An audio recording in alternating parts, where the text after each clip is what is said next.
Ici, ce que nous allons parler aujourd'hui, ça sera à propos de la relation de supposition. C'est un concept à bien maîtriser parce qu'il y a eu une question ou deux l'année passée, en 2022, en raisonnement. Lorsque vous avez plusieurs affirmations qui se déduisent les unes avec les autres, qui vous sont décrites, mais parmi elles, l'une est inexacte, et vous devez choisir une conclusion parmi les 4 propositions, la méthode ou la méthodologie à avoir, c'est supposer que chaque affirmation est fausse ou vraie. C'est à vous de faire le choix qui est le plus simple pour le trajet de vérifier vos hypothèses. Eh bien, vous mettez une première affirmation, soit vraie ou fausse, et vous déterminez les conséquences pour les autres affirmations. Si vous obtenez une contradiction, c'est que votre hypothèse initiale n'était pas correcte. Et puis, vous faites par itération, vous essayez l'une après l'autre chaque affirmation. Vous reprenez alors successivement l'analyse avec les affirmations jusqu'à obtenir un raisonnement tout à fait valide. Ici, dans cet exercice, nous avons 4 suspects, A, B, C, D. Et parmi eux, il y a un seul et unique coupable, et les 3 autres sont innocents et disent la vérité. Pour commencer, on peut choisir on peut choisir A, B, C, D. Moi, je préfère commencer en ordre, donc on commence par A. Alors à vous de choisir si vous voulez supposer que A est innocent ou coupable. De toute façon, peu importe le choix de votre hypothèse, vous allez retomber sur vos pattes et vous allez toujours avoir le même résultat. Donc moi je suppose par exemple que A est innocent, d'accord? Allez, on va dire que A est coupable.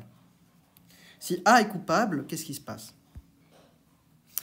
Bien, on dit que B dit que D est innocent, C dit que B est coupable, R dit que C est coupable. Donc on dit que A est coupable. Si A est coupable, ça veut dire que c'est un menteur. S'il ment, ça veut dire que ce qu'il dit par rapport à C, c'est pas vrai, donc c'est l'inverse. Donc ça veut dire que C est innocent. Si C est innocent, ça veut dire que tout ce que dit C, c'est vrai. Et donc si C est innocent, ça veut dire que B est coupable. Là, il y a un problème. Vous voyez, déjà on s'arrête là. Ça veut dire que B est coupable dans l'hypothèse que A est coupable. Or, on veut qu'un seul coupable. Donc là, on a 2 coupables, ça ne va pas. On aurait pu raisonner d'une autre manière. Par exemple, si je dis que A est innocent, si A est innocent, ça veut dire que C est coupable. D'accord? Et si C est coupable, ça veut dire que tout ce qu'il dit par rapport à B est faux, donc ça veut dire que c'est l'inverse, donc ça veut dire que B est innocent. Et si B est innocent, ça veut dire que D est innocent. Donc vous voyez qu'en disant par hypothèse que A est innocent, on voit qu'on a une suite logique, on n'a pas de contradiction, on n'obtient pas une contradiction en déterminant les conséquences sur les autres affirmations. En disant que A est innocent, on sait que C est coupable. C est coupable, alors B est innocent. Si B est innocent, alors D est innocent. Donc on correspond bien au critère qu'on a 3 innocents et un coupable, donc C est bien coupable. Donc la réponse c'est C. Donc la réponse de cet exercice c'est C qui est coupable. Maintenant on peut vérifier encore pour être sûr que c'est bien ça. Alors on continue. On va maintenant parler par rapport à B. Alors on suppose que B est coupable. Si B est coupable, ça veut dire que tout ce qu'il dit par rapport à D est faux. Donc, ça veut dire que D est coupable. D'accord? Et alors, si B est coupable, donc tout ce qu'a dit C correspond bien à la réalité de notre hypothèse que B est coupable. Donc, ça veut dire que C dit la vérité. Ok? Donc, ça veut dire que C dit la vérité, vu que B est coupable, vu que dans notre hypothèse, on a supposé que B est vraiment coupable. Et là, qu'est-ce qui se passe? Là, on avait dit que B est coupable, d'accord? Et que donc D est coupable, vu qu'il ment par rapport à D. Donc on a 2 coupables, on a B et D qui est coupable. Déjà, juste en faisant la première phrase, en disant que B est coupable, la première phrase dit que D est coupable aussi. On a déjà 2 coupables. Vous voyez qu'on a déjà plus qu'un coupable, donc déjà on sait que dire que B est coupable, c'est pas la bonne hypothèse. Mais bon, on peut continuer dans notre raisonnement en disant que B est coupable, alors c'est dit la vérité, et si c'est dit la vérité, c'est que A est coupable. Et donc on voit qu'on a B qui est coupable, D qui est coupable, et A qui est coupable, au simple fait d'avoir mis comme hypothèse que B est coupable. Là, on a 3 coupables. Ça ne va pas du tout. Maintenant, si on raisonne d'une autre manière en disant que B est innocent, Alors, si B est innocent, ben, ça veut dire que D est innocent. Ça va. Alors, C dit que B est coupable. Donc, on sait que B, dans notre hypothèse, B est innocent. Donc, ça veut dire que C a menti. C'est l'inverse de la réalité. Donc, ça veut dire que C est coupable. Ok. Si C est coupable, or A dit que C est coupable, ça veut dire que C est bien coupable, parce qu'on sait que C est coupable. Donc, A dit bien la vérité. Donc, on comprend que C est coupable, en conclusion, pour les trois affirmations. Vous voyez? Et maintenant, on peut continuer encore. On peut dire que D est innocent. Ben, si B dit que D est innocent, c'est que B dit la vérité. D'accord? Si on suppose que D maintenant est vraiment innocent, donc B dit que D est innocent, donc B dit bien la vérité. Oups. B dit bien la vérité. Donc, le fait de dire que B est coupable, c'est un mensonge. Donc, ça veut dire que C est coupable. Or, A dit bien que C est coupable. Donc, voilà, C est bien coupable. Et pour terminer, dire que C est innocent. Bah, si C est innocent, alors B est bien coupable. Mais si B est coupable, c'est que ce que dit B par rapport à D, c'est faux. Donc, c'est-à-dire que D est coupable. Vous voyez qu'on a déjà deux coupables. On a B et D qui est coupable, juste par l'hypothèse que C est innocent. Et donc là aussi, on a une contradiction. Ici, on a A qui dit que C est coupable. Or, C est innocent. Donc, ça veut dire que C est innocent et non coupable. Donc, A est un menteur parce qu'il a menti vis-à-vis de C. Donc, A est coupable. Donc, en supposant par hypothèse que C est innocent, d'accord, on voit qu'on a plusieurs coupables et pas un. Et donc, en disant que C est innocent et qui dit la vérité, on voit que B est coupable. D est coupable, vu que D n'est plus innocent, mais il est coupable parce que B avait menti. Et on a A qui ment, parce qu'on dit que c'est innocent, alors A il dit que c'est coupable, alors que ce ne l'est pas. Donc on voit que A, B et D sont coupables. Tous les trois, c'est trop. On veut qu'un seul coupable, donc dire que C est innocent, c'est faux. Donc là, on comprend que par le raisonnement de l'absurde, le raisonnement par l'absurde, en disant que C est innocent, on a trois coupables, ce qui n'est pas possible. Donc si ce n'est pas possible, alors notre hypothèse était fausse, donc on switch. Donc si C est innocent, on a trois coupables, ce qui n'est pas possible, donc ça veut dire que C est donc coupable. Ok ? Et donc voilà, la réponse est C est coupable, parce que quand on dit que B est coupable, ça veut dire qu'il ment. Et donc la première phrase qui dit vis-à-vis de D qu'il est innocent, ben c'est faux. Et donc D est coupable, ce qui est impossible parce qu'on a déjà deux coupables, car il n'y a qu'un seul coupable. Si C est coupable, il ment. D'accord? Et s'il ment, ben, la deuxième phrase est fausse. Donc B est innocent. Parce que B disait quoi? N'oubliez pas, B disait quoi? B disait... C disait quoi? C disait que B est coupable. C disait que B est coupable. Donc ça veut dire que C ment. Et donc B n'est pas coupable, mais il est innocent. Et s'il est innocent, ben, ce qui est dit en affirmant dans la troisième phrase que C est coupable, ben, cette supposition est correcte. Okay. Et on peut vérifier que si A est coupable ou ment, bah, ça veut dire que par exemple, A avait affirmé que C est coupable, bah, si on supposait que A mentait, bah, ça veut dire que C est innocent. Or, C, s'il est innocent, on avait vu dans la deuxième phrase que C, dit... Donc, si on suppose que A mentait, ok, et que voilà, C est donc innocent. Si c'est innocent, alors B est coupable. Donc vous voyez qu'on a deux coupables. On a A et B déjà. Déjà, on voulait qu'un seul. Là, on a déjà deux. Et en plus de ça, si on continue le raisonnement, on voit que D est également coupable. Donc ça ne va pas du tout. Et donc c'est ça le raisonnement à faire, c'est qu'on suppose par hypothèse un par un qui est innocent ou coupable. Peu importe, dans les deux sens, ça marche toujours. Et vous allez toujours retomber sur la réponse. Et donc, vous voyez que votre hypothèse initiale n'est pas juste quand vous avez une contradiction, donc il faut changer absolument d'hypothèse. Voici une question d'examen de juillet 2022. Voilà. Donc ici, on dit que E... Alors, E dit que F ment. F dit que G ment. Et G dit que E ment. Alors, c'est pas E et F mentent. Il dit bien E et F mentent tous les deux. Donc, c'est bien chacun qui ment. Donc, E ment et F ment. Alors, on suppose, première hypothèse. A, la proposition A, c'est dire que E dit la vérité. Si E dit la vérité, ça veut dire que F ment. Et si F ment,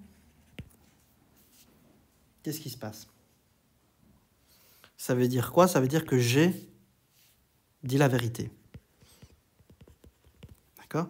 Si G dit la vérité, ça veut dire que E ment et F ment. Est-ce que c'est correct ce genre de raisonnement? Vous voyez qu'il y a une contradiction.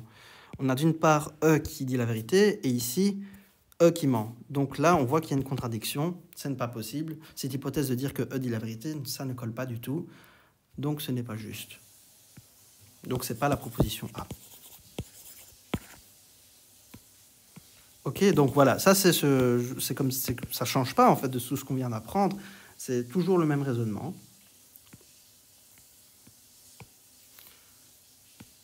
Alors on continue. Maintenant, on suppose que F dit la vérité. Si F dit la vérité, ça veut dire quoi? Ça veut dire que F dit la vérité, donc ça implique bien que G est un menteur. Mais comme F dit la vérité, ça veut dire que ce que E dit de F est faux.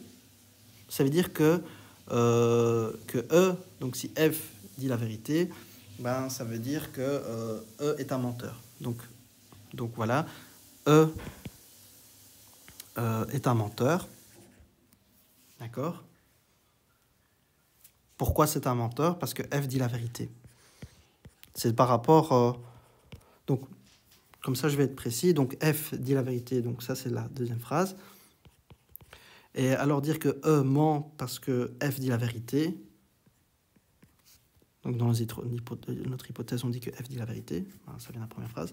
Et donc, si F dit la vérité que G ment, si G ment, cela implique quoi? Ça veut dire que c'est l'inverse de ce que G a dit. Et donc, on applique la loi de Morgan. N'oubliez pas, nom de A et B, c'est quoi? C'est nom de A ou nom de B. Ok? Là, ici, on a nom de E ment et F ment.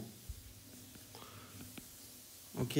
La négation de mentir, c'est dire la vérité, donc c'est dire E vrai. Et alors, le nom devient un ou par la loi de Morgan, donc ou. Donc, négation de F ment, c'est F dit vrai. Donc, ça, c'est l'application de la loi de Morgan. E vrai ou F vrai. Vous voyez le petit piège ici? Donc, ça, c'est la troisième phrase. Donc, vous voyez que la difficulté de cet exercice, c'est qu'on a mélangé la relation de supposition, mais en plus, on a rajouté la loi de Morgan, qu'on a vu dans le chapitre 3. Le chapitre 3, c'est ce que j'avais bien insisté, connaître la loi de Morgan, parce que ça vient souvent à l'examen. On a mélangé plusieurs concepts, et vous voyez le petit piège, si on ne connaissait pas la loi de Morgan, on aurait des difficultés. Donc, est-ce que ça colle? Bon. F dit vrai, ça colle. G ment, ça va. E ment ou F vrai. Là, il y a un problème. Vous voyez, on a E ment et E vrai. Mais vous inquiétez pas, regardez, on a un ou. Ça veut dire qu'il ne faut pas simultanément le fait que F soit vrai. Parce que regardez, on a F qui est vrai ici. D'accord? Donc, le fait que F soit vrai est réalisé. Donc, c'est dans cette hypothèse-là, parce que G dit soit E dit la vérité, ou soit F dit la vérité. Mais ça ne veut pas dire forcément que les deux disent la vérité. D'accord? C'est ça le ou. Donc, faites attention au ou. Le ou nous permet de dire qu'on doit choisir entre un des deux, entre E vrai ou F vrai. Mais comme dans les affirmations précédentes, on dit que F est vrai, on va prendre celui qui est à droite du ou. Donc, le fait de dire que F est vrai, ce qui colle plutôt à la logique, et le E vrai, on peut l'exclure parce qu'on avait le choix grâce au ou qui est devant, ici. Donc, c'est pas grave. E est vrai, ça on l'exclut, parce qu'on sait que E déjà ment, premièrement. Et deuxièmement, on a le choix grâce au ou, et on sait que F vrai est quelque chose qui est réalisable. Donc, parce que la première phrase le dit, et donc F vrai, alors F vrai. Alors, imaginons que si, à la place de ça, de dire F vrai, on disait que F ment, et là, on aurait E vrai et F vrai. Alors là, E vrai, ce serait pas possible parce que E ment, donc il y a une contradiction. Alors on va regarder de l'autre côté parce qu'on a le choix grâce au OU. Mais dire que F vrai alors qu'on avait dit F ment, ben alors on aurait exclu là aussi le F vrai à droite et donc aucun des deux serait vrai et donc tout ça aurait été cassé. Mais comme ici on dit que F est vrai, ben on choisit alors le F vrai parce qu'on a le choix grâce au OU qui se trouve entre les deux. Donc j'exclus le E vrai parce que justement le E ment, donc je l'exclus parce que j'ai le choix grâce au OU, et je choisis le F vrai. Est-ce que ça colle si je disais que par hypothèse F est vrai? Bah regardez, on voit que F est vrai dans les autres affirmations. D'ailleurs, c'était notre hypothèse initiale. Donc voilà. Donc qu'est-ce que ça veut dire? Ça veut dire que E est un menteur, F dit la vérité, G est un menteur, et voilà. Donc la proposition B est la bonne réponse. Donc on comprenez maintenant le principe. Donc voilà, on mélange loi de Morgan, tout ça, et parfois ça peut être compliqué. Mais si vous avez compris le principe, ça devrait y aller. Allez, pour terminer, en disant que G dit la vérité, si G dit vrai, ben ça veut dire que E est un menteur et F est un menteur. Et donc si E est un menteur, ben ça veut dire que tout ce qu'il dit par rapport à F est faux. Enfin, c'est l'inverse, pardon. Donc, ça veut dire que F dit la vérité. Et là, vous voyez qu'il... Donc, déjà, on utilise la troisième phrase. Ici, on n'a même pas besoin de continuer. Vous voyez même que... Vous voyez qu'il y a un F qui est vrai et un F qui ment. Il y a une contradiction, donc ça ne marche pas. Donc, voilà. Donc, la C et la A, c'est pas bon. La D, vous pouvez tester aussi comme exercice, mais de toute façon, on a déjà trouvé que F, par élimination, c'est la bonne réponse aussi. Et voilà, vous pouvez utiliser l'hypothèse que si tout le monde ment. Mais déjà, en disant que F, on a vérifié qui était menteur, qui n'était pas menteur, ben, on voit que tout le monde ne ment pas. Il y a certains qui disent la vérité, juste en démontrant qu'on a déjà prouvé que F disait la vérité. Ben, si déjà F est une exception qui prouve qu'il y a au moins une personne qui dit la vérité, ben forcément, ça exclut le fait de dire que tout le monde ment. Ok, donc voilà, c'était l'exercice de l'examen de juillet de 2022 pour la partie raisonnement.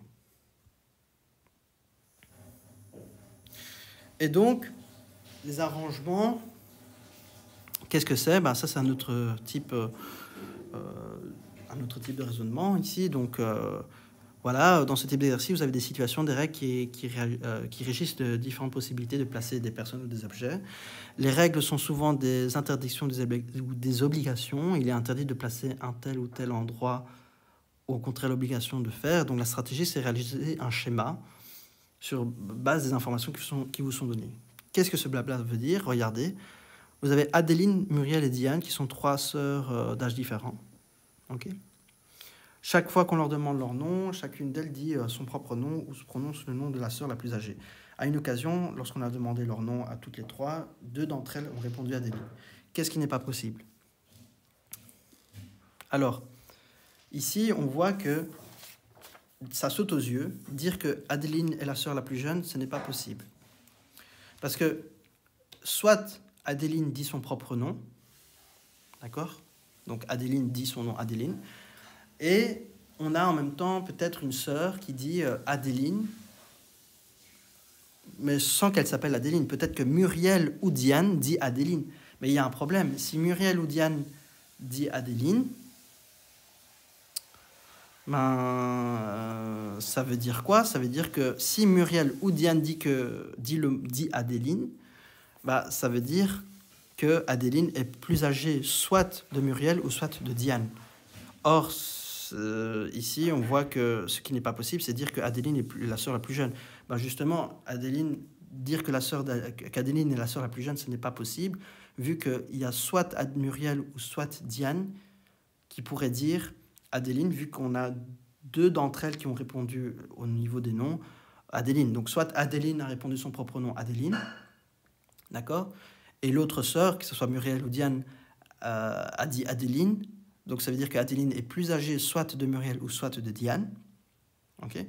Ou on a bien un autre scénario, soit Adeline ne dit même pas le nom, son nom, il dit le nom de Muriel ou Diane. Donc voilà. Mais alors on aurait Muriel qui aurait dit Adeline et Diane qui aurait dit Adeline également. Et donc là, ça veut dire que Adeline est plus âgée que Diane et Muriel.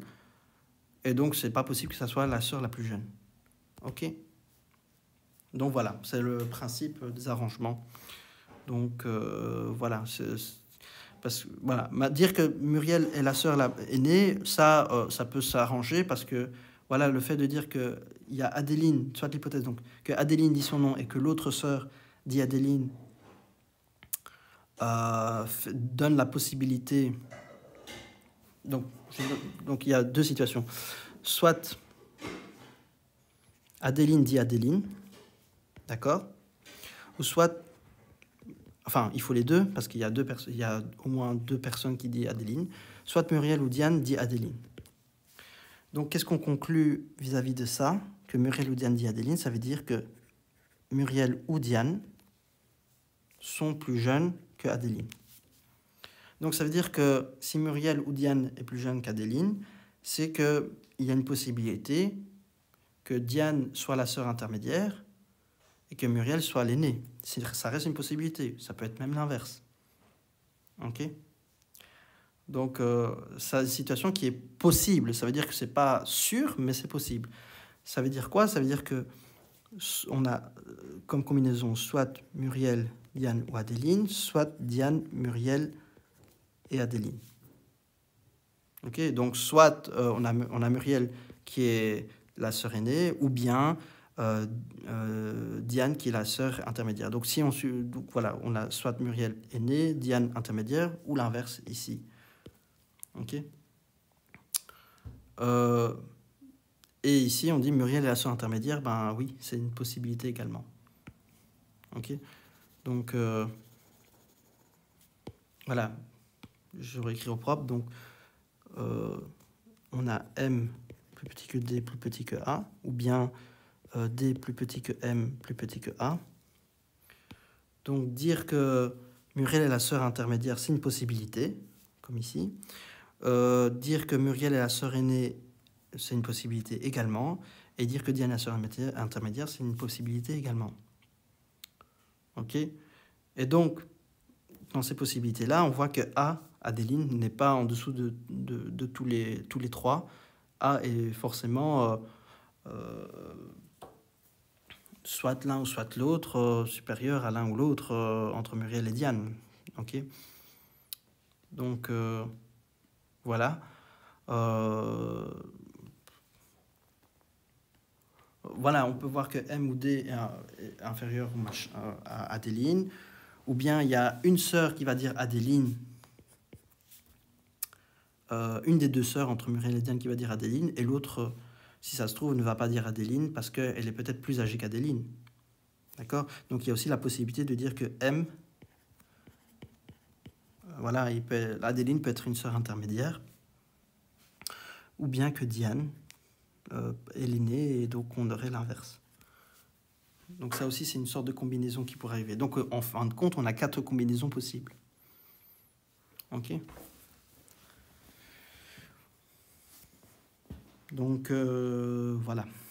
Sinon, il y a une autre possibilité, c'est que Adeline ne dit pas son nom, qu'Adeline va dire Muriel ou Diane. D'accord? Mais bon. Alors il y aura alors il y aurait Muriel et Diane qui vont dire Adeline.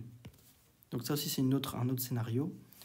Et donc là, qu'est-ce qu'on peut savoir? On peut dire donc que voilà, parce qu'il faut deux personnes. Il dit qu'il y a deux personnes qui disent Adeline. Donc si Adeline ne répond pas par son nom, ça veut dire qu'elle va répondre à des sœurs plus âgées. Donc là, ici, elle va dire que soit Muriel ou Diane est plus âgée. Okay, si Adeline ne répond pas par son propre nom. Mais alors, si là, on voit que soit l'un, soit l'autre, on voit que Muriel et Diane vont répondre alors simultanément à des lignes, ben, vous voyez que ça ne colle pas. Parce que là, on comprend ici que Muriel ou Diane sont plus âgées qu'Adeline, d'accord? Et ici, on comprend que Muriel et Diane sont plus petits. Vous voyez que ça ne colle pas. Okay, il y a une contradiction ici. Il y a tous les deux qui sont vraiment inférieurs à Adeline, et l'autre ici, on dit que Muriel et Adeline sont... Voilà. Donc ça veut dire que ce n'est pas possible la situation que Adeline ne dit pas son nom. Ok? Donc ça, cet événement peut exclure, donc on peut rester dans cet événement-là, au fait qu'Adeline dit son nom, et qu'une des deux sœurs dit aussi Adeline. Et donc là, on a ces 4 combinaisons-là. Ok?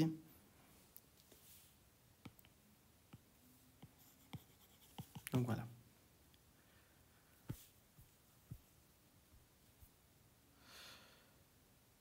Et alors, les relations d'ordre, bah, quand vous avez plusieurs événements qui sont liés entre eux par des relations de comparaison, qui est plus grand, plus petit, plus cher, moins cher, bah, c'est des successions d'événements qui vont répondre à la question. Et donc, la méthode, c'est de tenir en compte de toutes les informations, transformer les phrases afin qu'elles soient toutes affirmatives et qui ont un adverbe de comparaison. Voilà. Et en utilisant les symboles plus grand, plus petit. Quand je dis Georges est plus petit que Pierre, ben on résume comme ça. Georges est plus petit que Pierre. Quand on dit Georges n'est pas plus petit que Pierre, ben, ça veut dire que Georges n'est pas plus petit que Pierre, ben, ça veut dire que Georges est donc plus grand que Pierre. Ok? Donc dire, voilà, nier G est plus petit que Pierre, ça revient à dire G est plus grand que Pierre. Voilà. Donc c'est pour ça que c'est mieux de faire tout en affirmatif. Voilà. Si A et C sont 3 propositions telles que A est relié à B et B est relié à C, eh ben, le principe de la propriété de la transitivité permet de conclure que le lien entre A et C. Donc si A est plus petit que B et que B est plus petit que C, donc vous faites A plus petit que B et B plus petit que C, ben vous comprenez directement que A est plus petit que C. Et ça, c'est la transitivité. Transitivité.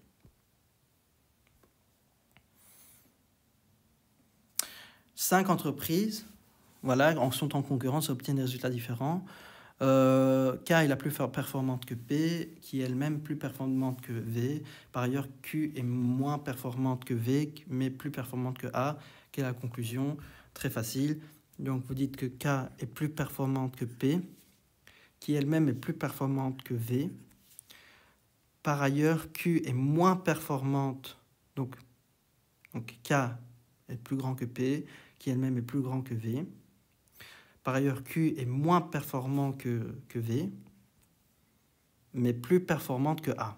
Donc Q est moins performante que V, mais plus performante que A. Donc voilà, ça c'est comme ça que vous allez interpréter. Donc, qu'est-ce qui est la bonne réponse? Alors, A, 2 entreprises à la même performance, non. Il y a tous une inégalité entre. On ne connaît ni la plus performante, ni la moins performante. Ben non, on connaît la relation d'ordre, c'est K, puis suivi de P, puis suivi de V, puis suivi de Q, suivi de A. Donc la A et la B sont fausses. On connaît la plus performante, mais pas la moins performante. Si la plus performante, c'est le K, et la moins performante, c'est la A. On connaît l'ordre des performances des 5 entreprises, ce qui est le cas, donc la réponse est la D. Donc on traduit les informations avec des signes d'inégalité, inférieur à. La première phrase donc va permettre de ranger les 3 premières entreprises de l'ordre croissant V, puis P, puis K. La seconde phrase va permettre de ranger les 3 autres entreprises, donc A qui est inférieur à Q, qui est inférieur à V. Et si Q est moins performante que V, c'est V qui est plus performant que Q. Et en associant tout ça, on obtient donc l'ordre ici. Voilà, c'est une question relativement simple. Si ça tombe à l'examen, ça va être un peu plus compliqué que ça, mais sinon le principe reste le même, c'est de trouver un ordre, une relation d'ordre entre tout ça.